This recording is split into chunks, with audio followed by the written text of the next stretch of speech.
Baik, kita masuk ke materi terakhir sebelum UTS, yaitu aplikasi integral rangkap 2. Ya, saya akan mulai dari mengingatkan lagi apa yang sudah kita pelajari dulu di kalkulus 1. Ya, supaya Anda bisa membandingkan gitu ya, karena saya menerima beberapa pertanyaan terkait sama apa yang sudah kita pelajari sebelumnya gitu ya. Oke, saya ingatkan lagi. Misalnya saya mau menghitung panjang garis ini dari A sampai B. Ya, Anda pasti akan bilang, ya gampang, tinggal dihitung panjang garisnya berarti B dikurangi A. Ya, kalau kita gunakan integral sebetulnya, jadi saya mau mengingatkan lagi artinya integral kemarin apa gitu ya.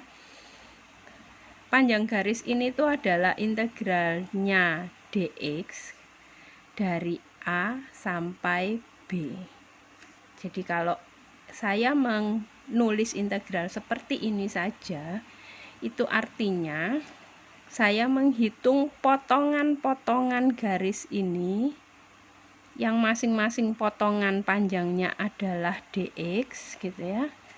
Masing-masing potongan ini panjangnya dx, kemudian saya jumlahkan mulai dari potongan paling kiri itu dx sama dengan A sampai potongan paling kanan dx sama dengan B. Tuh, jadi integral ini artinya adalah saya menghitung penggalan-penggalan dx ini. Jadi kalau Anda ingat lagi, dulu saya pernah cerita kalau integral itu maknanya ada dua. Satu sebagai anti turunan, yang kedua adalah jumlahan maknanya. Jadi kalau saya menulis begini, itu sebetulnya saya sedang menjumlahkan dx ini, karena dx itu adalah potongan kecil ini gitu ya. Saya jumlahkan dari x sama dengan A sampai x sama dengan B. Hasilnya adalah penggalan garis ini yang besar gitu. Nah, sekarang kalau saya tuliskan integral A sampai B fx dx, ini artinya apa? Artinya tergantung dari apa makna fx-nya ini. Ya, jadi ingat ya, dx ini tadi sudah potongan kecil-kecil ini, itu adalah dx. Nah, sekarang ini artinya apa? Jadi kan kalau Anda tanya, ini Anda sedang menjumlahkan apa gitu. Nah, Anda sedang menjumlahkan apa? Ya bergantung pada fx-nya ini apa. Kalau dulu di kalkulus 1, kalau fx-nya ini, jadi kita kemarin bilang dx ini tuh lebar gitu ya. Nah, dx ini kita artikan sebagai lebar. Nah, maka maknanya nanti bisa macam-macam. Pertama, kalau fx-nya itu bermakna panjang, berarti kan Anda sedang menghitung panjang kali lebar. Yang Anda tahu panjang kali lebar itu adalah dimensinya luasan. Berarti kalau ini panjang kali lebar Anda jumlahkan, maka Anda sedang menghitung luas. Jadi yang integral fx dx ini artinya jadi luas. Lah, kalau fx-nya rapat massa, misalnya fx-nya itu rapat massa kali panjang. Jadi di fx-nya itu ada rapat massa dan perkalian antara rapat massa sama panjang. Maka kalau saya taruh di sini, bacanya nanti jadi rapat massa kali panjang kali lebar. Panjang kali lebar saja artinya luasan, rapat massa dikalikan luasan berarti saya menghitung massa dari luasan. Ya, nah begitu seterusnya. Saya tidak perlu mengulang apa yang Anda pelajari di kalkulus 1 dulu gitu ya. Sekarang kita ke kalkulus 2. Di kalkulus 2 bedanya sama di kalkulus 1, sekarang kita belajar integral rangkap. Gitu ya. Integral rangkap yang kita pelajari. Ini ada dx dy atau dy dx terserah. Tapi yang jelas ada dua begini. Nah, kalau kita ingat-ingat lagi, dx kemarin di sini itu artinya adalah potongan kecil ini. Kenapa saya menggambar arahnya ke sini? Karena sumbu X itu perjanjian kita selalu yang ini. Ya. Nah, terus karena sumbu Y kita yang tegak begini gitu ya. Maka kalau saya mau bikin DY kemana? Oh, DY berarti di sini, kecil gitu tapi juga. Kenapa kecil? Karena D diferensial. Gitu ya. Nah, sehingga kalau Anda kalikan ini dx kali dy, ini dx, yang tegak ini dy. Nah, kalau Anda kalikan, kan Anda dapatkan luasan kecil ini.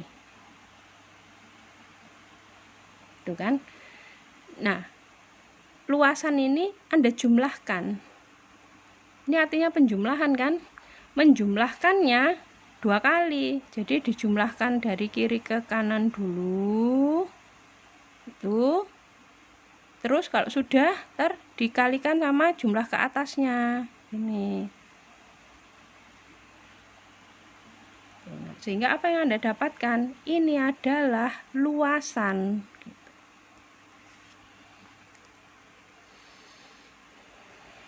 Jadi kalau dulu di kalkulus 1 mau ngitung luas, integralnya cuma 1, jumlahkannya cuma 1 kali, maka integrannya ini tidak boleh 1.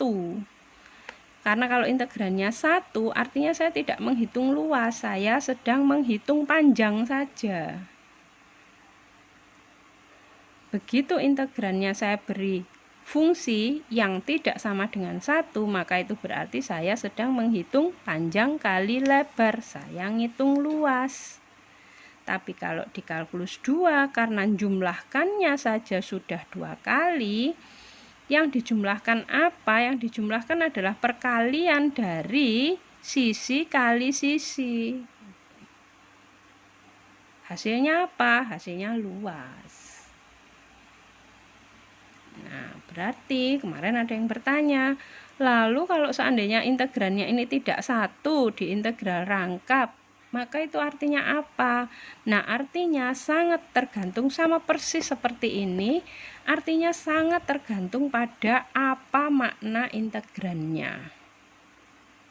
Itu ya. Jadi kalau Anda buat begini misalnya, ini fx, y. Karena sekarang fungsi dengan 2 variabel. Nah, kalau ini artinya tinggi misalnya, Gini ya. Ingat ya, ini tadi udah sisi kali sisi. Ini saja itu sudah luasan. Lalu luasan dikalikan sama tinggi, dapat apa? Dapat volume.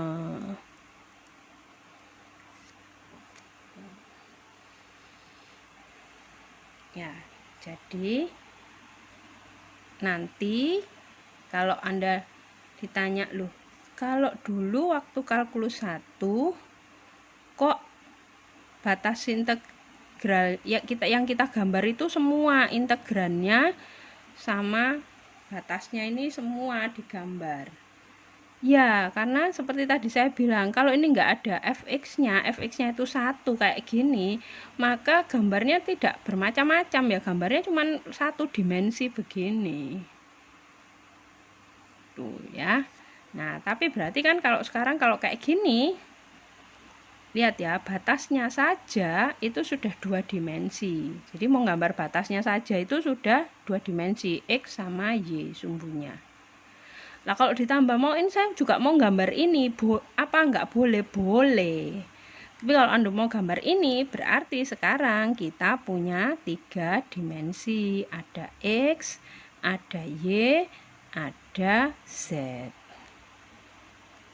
Nah, F ini itu permukaannya yang kemarin kita pelajari, yang ada paraboloid, hiperbolik, silinder, itu ini permukaannya.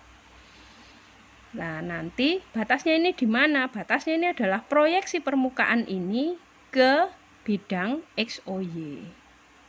Hasilnya apa? Hasilnya nanti hasil proyeksinya bisa semacam ini. Nah, itu yang akan menentukan batas integrasinya. Gitu. Jadi belajar aplikasi integral rangkap 2 itu apa saja yang bisa dipelajari ya? Apa saja yang fx-nya ini bermakna sesuatu gitu. Jadi kalau kayak gini fx-nya tinggi, maka kita bisa pakai integral rangkap 2 ini untuk menghitung volume sebuah benda pejal. Nanti kalau misalnya ya,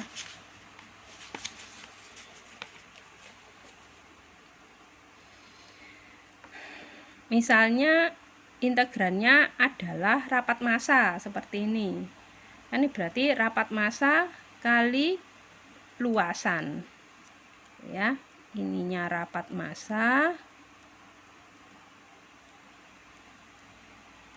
Ininya saja sudah luasan. Nah, rapat massa kali luasan berarti Anda sedang menghitung massa. Massa benda 3 dimensi atau massa luasan? Massa luasan tentu saja. Karena ininya tadi, integrannya tadi, artinya rapat massa, artinya bukan tinggi.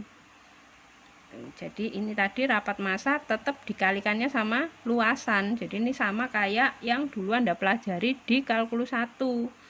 Cuman dulu kalau di kalkulus 1 terbatas rapat massanya harus dalam satu variabel saja.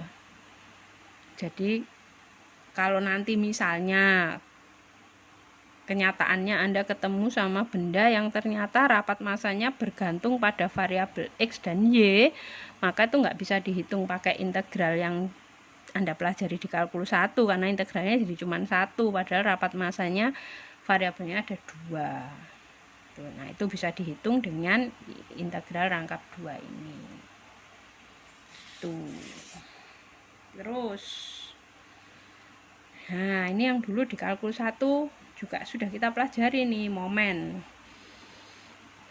Ada momen terhadap sumbu Y yang gini dulu ya, saya buat dulu ya. Ini X, ini Y. Misalnya saya punya luasannya gini.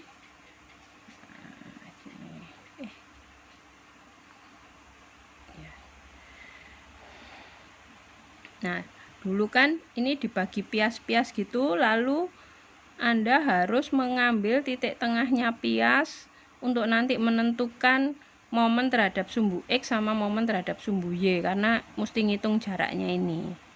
Nah, kalau sekarang karena kita tidak lagi membaginya tidak hanya dalam bentuk pias, tapi kita bagi jadi kotak kecil-kecil gitu ya. Nah, kotak kecil-kecilnya ini anggap aja ini saking kecilnya ini adalah satu titik saja. Sehingga sekarang kalau ditanya momen terhadap sumbu Y kayak gini, itu artinya kamu tinggal ngitung jarak titik ini ke sumbu Y. Gitu. Ingat ya, ini sekarang jadi titik. Jadi sama kayak gini.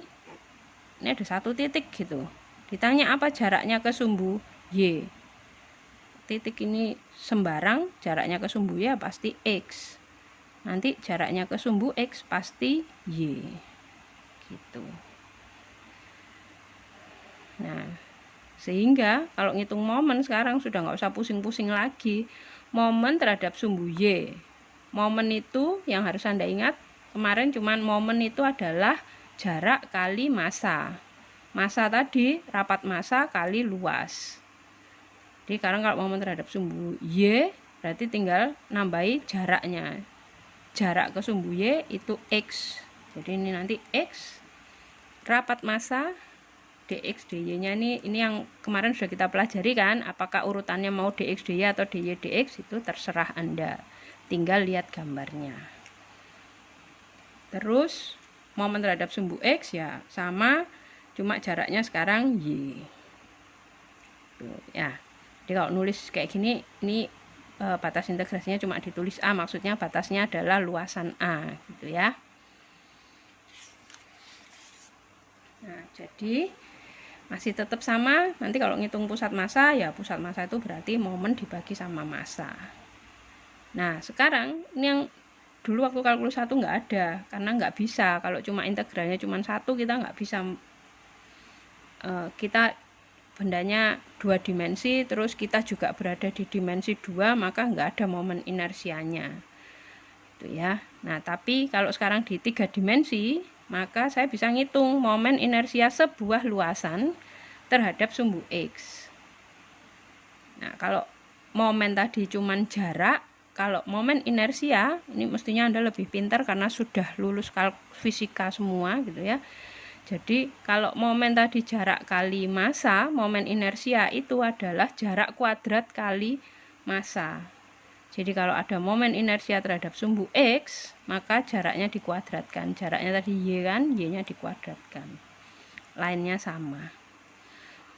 Momen inersia terhadap sumbu Y itu sama kayak tadi, X kuadrat. Nah, terus ingat ya, yang kita hitung ini adalah luasan. Luasan di bidang XOY.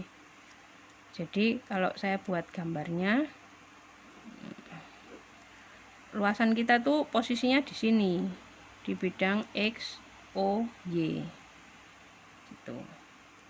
Nah, jadi nanti kalau ditanya momen inersia terhadap sumbu Z apa? Kalau tadi kan ini ambil sembarang titik, ngitung momen inersia ke sumbu X, tinggal nyari jaraknya ke sini, sumbu Y nyari jaraknya ke sana, gitu kan. Nah, sekarang kalau nyari jaraknya ke sumbu Z, gitu ya. Nah, berarti kan gini kan. Ya. Dan Anda semua pasti sudah tahu dari teorema Pythagoras kalau jaraknya itu adalah X kuadrat ditambah Y kuadrat. Karena ini X, kebalik, ini Y, ini X ya. Ini Y, ini X. Berarti X, ini Y. Itu. Ini yang X kuadrat tambah Y kuadrat. Gitu, karena dikuadratkan ya. Jadi nanti kalau dilihat rumusnya ini, maka bisa disimpulkan momen inersia terhadap sumbu Z itu sebetulnya adalah momen inersia terhadap sumbu X ditambah momen inersia terhadap sumbu Y. Gitu. Ya, kita ke contohnya sekarang. Anda ditanya dengan integral rangkap 2, hitung volume benda yang dibatasi oleh Z sama dengan 4 min X kuadrat. Yo, masih ingat enggak? Z sama dengan 4 min X kuadrat adalah sebuah silinder parabolik. Ya, jadi kalau saya buat gambarnya, ini X, ini Y, ini Z sama dengan 4 min X kuadrat, berarti dia ada di sini, ini ke belakang sana, ini juga ke belakang sana gitu ya. Terus mesti saya teruskan karena ini permukaan gitu ya, jadi nggak cuma gini aja mestinya. Ini saya teruskan sampai mana? Sampai gitu ya. Ini bidang XOY, ini yang di bawah sudah XOZ, ini Y sama dengan 3, ini bidang ini ya. Jadi ini berarti 3, ini 0. Ini berapa? 4. Ini berapa? 2. Yang belakang berarti min 2. Tuh ya. Oke, perhatikan sekarang gimana ngitung volumenya. Volume pakai integral rangkap 2. Ingat ya, ini tadi tinggi kali panjang kali lebar. Gitu. Nah, sekarang yang mana tingginya itu terserah Anda. Bagaimana Anda mau melihat benda ini. Gitu. Bendanya sudah saya gambarkan. Kalau saya lihat bendanya dalam posisi seperti ini, gitu ya, saya anggap alasnya yang segi 4 ini, gitu ya, maka kan tingginya itu berarti dari segi 4 alasnya itu tadi sampai ke silinder paraboliknya, gitu ya, itu tingginya. Nah, seperti Anda ketahui, jadi kalau saya punya kayak gini ya, nah terus ini silinder paraboliknya gini, tingginya ini, gitu ya. Nah, tapi ingat ya, di sini sama di sini sama di sini sama di sini panjangnya kan berbeda secara aktualnya ukuran panjangnya. Tapi semuanya sebetulnya itu adalah kurva yang atas, gitu ya, atau permukaan yang atas dikurangi permukaan yang bawah. Jadi kalau dilihat lagi, dikembalikan lagi ke sini, gambarnya asalnya yang permukaan yang atas ini adalah Z sama dengan 4 min X kuadrat. Yang bawah itu bidang XOY, bidang XOY itu Z sama dengan 0. Jadi kalau mau nulis tingginya di sini, tingginya berarti tutup dikurangi alas.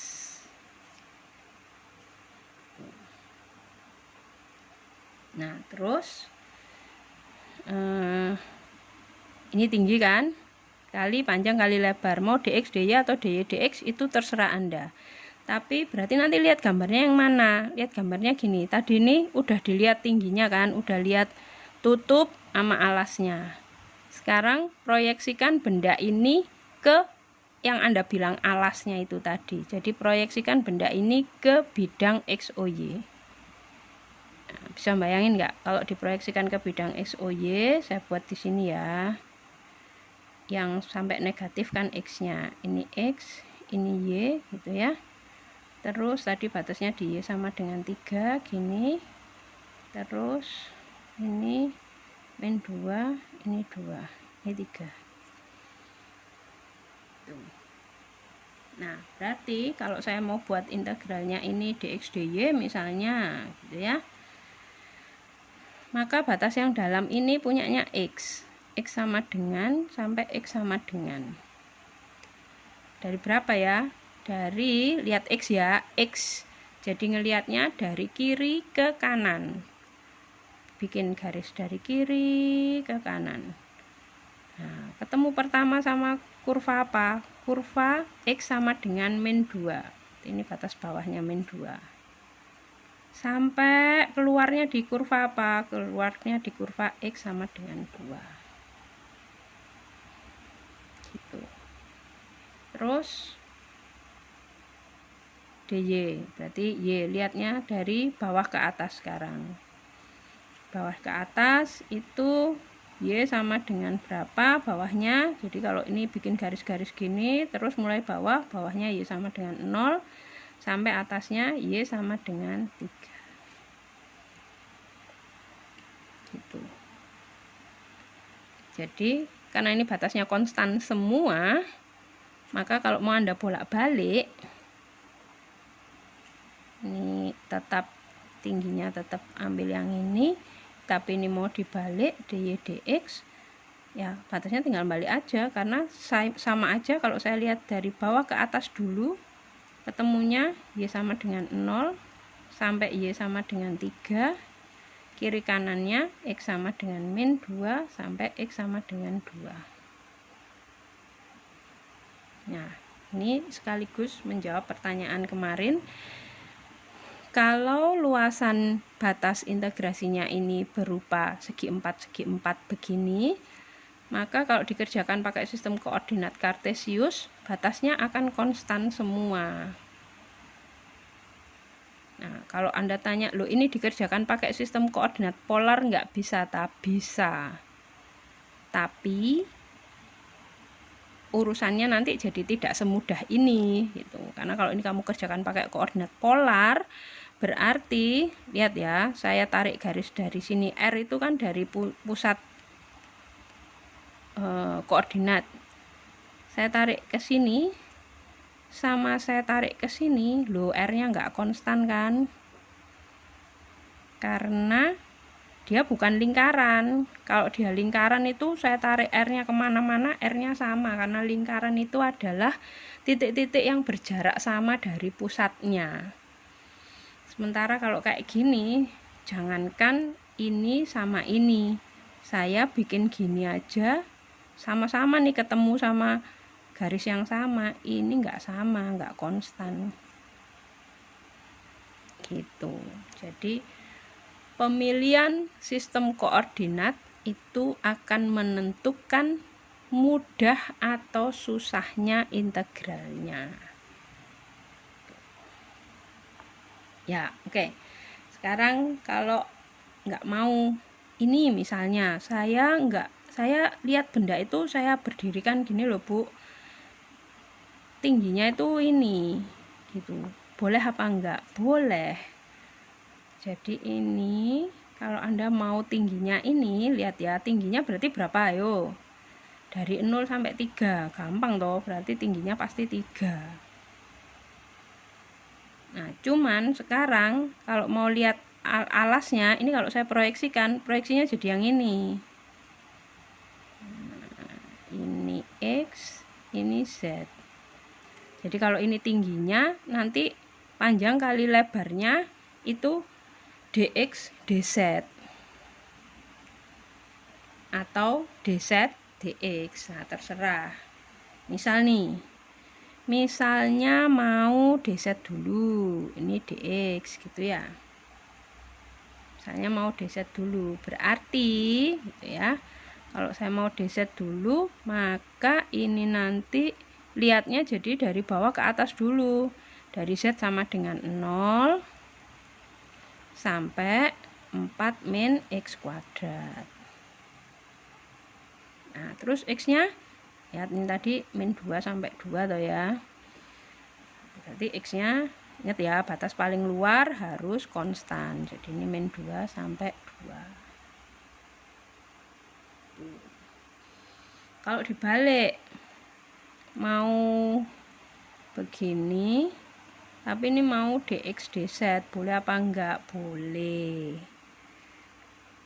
X dulu ya, sekarang X dulu. Lihat nih, kalau saya bikin garis gini, ketemu pertama sama kurva setengah parabola yang sebelah kiri. Wah, berarti Anda harus ganti dulu nih. Ini harus jadikan dulu X kuadrat sama dengan 4 min Z, berarti X sama dengan plus minus akar 4 min Z. Yang kiri tentunya yang min, berarti batas bawahnya dari X sama dengan min akar 4 min Z sampai X sama dengan akar 4 min Z gitu ya. Terus Z nya dari berapa? Ingat ya, ini tadi titiknya ini 4, berarti Z nya nanti dari 0 sampai 4 gitu ya. Jadi Anda lihat urutan integrasi itu juga akan menentukan kerumitan integralnya. Tuh. Ya, coba lihat, kalau tadi milih yang ini, integralnya batasnya konstan semua. Sekali diintegralkan ke X, integralnya gampang pula ya. 4 min X kuadrat kan cuma 4X min sepertiga X pangkat 3. X-nya diganti, begitu X-nya diganti angka, dia jadi angka semua, diintegralkan ke Y, angkanya tinggal berapa angkanya kali Y, Y-nya masuk, selesai. Tuh. Sementara kalau ngerjain pakai yang ini, ya berarti nanti Anda harus bisa mengingat lagi teknik integral kalau ada akar-akarnya, integrannya. Gitu. Ya, teruskan sendiri ya, bisa toh, tinggal ngitung integral.